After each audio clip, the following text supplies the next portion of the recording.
warahmatullahi wabarakatuh. Perkenalkan, nama saya Putri Dina Ajeng Kalistiwa. Saya di sini sebagai moderator kelompok 3. Baik, di sini kami akan memaparkan tentang progres artikel jurnal mata kuliah Sosiolinguistik yang berjudul Representasi Sikap Warganet dalam Komentar di X terhadap kasus penyiraman aktivis kontras, analisis attitude dalam teori apresial Martin dan White.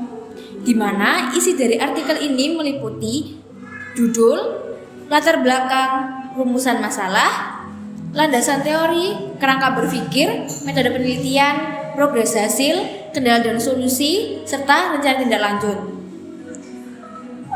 Baik, salin bias selanjutnya akan disampaikan oleh teman saya. Nah, yang pertama saya akan menjelaskan mengenai latar belakang. Dalam media sosial, khususnya platform X, telah menjadi ruang publik digital, tempat masyarakat tidak hanya menerima informasi, tetapi juga mengekspresikan pendapat, emosi, dan penilaian terhadap berbagai peristiwa sosial. Kasus penyiraman aktivis kontras memicu beragam respons warganet yang terlihat dalam kolom komentar, mulai dari kecaman, simpati, hingga kritik terhadap tokoh dan pemerintah. Komentar-komentar tersebut menunjukkan bahwa bahasa yang digunakan warganet mengandung makna evaluatif yang merepresentasikan sikap mereka terhadap peristiwa tersebut.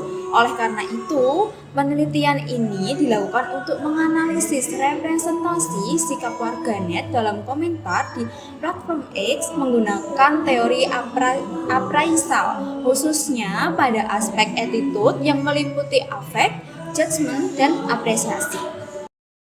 Baik, selanjutnya untuk rumusan masalah ada 3. Yang pertama, bagaimana bentuk representasi sikap attitude warganet dalam komentar di X terhadap kasus penyiraman aktivis kontras.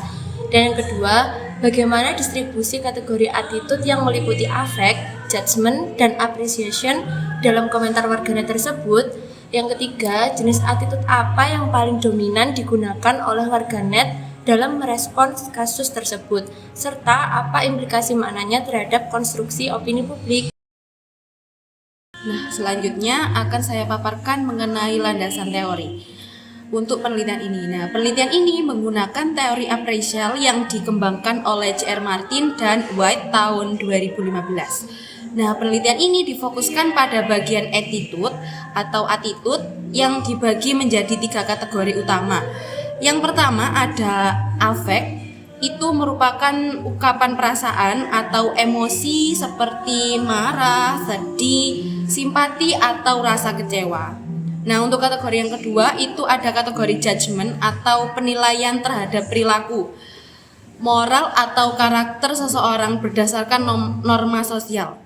Yang ketiga ada kategori appreciation atau apresiasi. Jadi kategori ini merupakan penilaian terhadap objek atau peristiwa atau situasi. Misalnya menilai suatu tindakan sebagai baik, buruk, atau wajar. Baik, materi selanjutnya yaitu kerangka berpikir. Kerangka berpikir dalam penelitian ini menggambarkan alur analisis penemuan fenomena atau kasus sosial, kemudian mencari data komentar warganet di platform X. Selanjutnya diklasifikasikan ke dalam kategori attitude, yaitu affect, judgment, dan appreciation, hingga ditemukan jenis attitude yang paling dominan dalam pembentukan opini publik. Baik, selanjutnya saya akan menjelaskan tentang metode penelitian. Jadi, penelitian ini tuh menggunakan pendekatan kualitatif deskriptif. Nah, untuk mendeskripsikan representasi sikap warganet dalam komentar di platform X, nah, data itu penelitian itu berupa komentar yang mengandung unsur evaluatif terhadap kasus penyiraman aktivis kontras. Nah, jadi yang dikumpulkan itu melalui teknik simak dan catat, serta dipilih menggunakan purposive sampling. Nah, data yang telah dikumpulkan itu kemudian dianalisis dengan mengidentifikasikan, mengklasifikasikan, dan menginterpretasikan unsur bahasa berdasarkan kategori attitude dalam teori appraisal. Nah, yaitu affect, judgment, dan apresiasi. Nah, itu guna mengungkapkan pola sikap yang muncul dalam wacana digital tersebut. Nah, selanjutnya saya akan memaparkan progres hasil sementara dari data penelitian yang sudah saya klasifikasikan. Nah, dari data penelitian tersebut ditemukan klasifikasi dengan kategori tunggal, diantaranya ada 3 data affect, kemudian 13 data judgment, kemudian untuk data appreciation belum ditemukan. Nah, selanjutnya ada data penelitian yang ditemukan dengan kategori dengan 2 klasifikasi, diantaranya 2 data appreciation dan judgment, kemudian ada 2 data judgment dan juga affect. Nah, setelah ini saya akan menampilkan data yang mewakili setiap kategori. Nah, yang pertama ada kategori affect, yaitu ada tuturan dari Dita yang menampilkan ya berantas anjay. Nah, tuturan itu mempresentasikan kategori affect karena mengungkapkan rasa kemarahan atau kejengkelan. Nah, tuturan ini dikategorikan sebagai affect negatif karena emosi penutur ditampilkan secara langsung. Nah, selanjutnya ada kategori judgment. Ini ada tuturan dari Mamoritaka, yaitu kok premani sih make nih orang. Nah, penuturan ini tidak sekadar mengekspresikan emosi, tetapi juga menilai tindakan individu tersebut sebagai negatif dalam kerangka norma sosial, sehingga termasuk dalam kategori judgment. Baik, selanjutnya akan saya jelaskan data yang masuk ke dalam 2 klasifikasi attitude.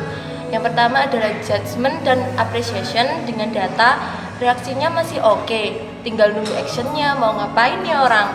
Nah, tuturan tersebut memadukan appreciation positif terhadap respons awal dan judgment negatif terhadap tindakan yang menunjukkan apresiasi diikuti keraguan terhadap komitmen tokoh.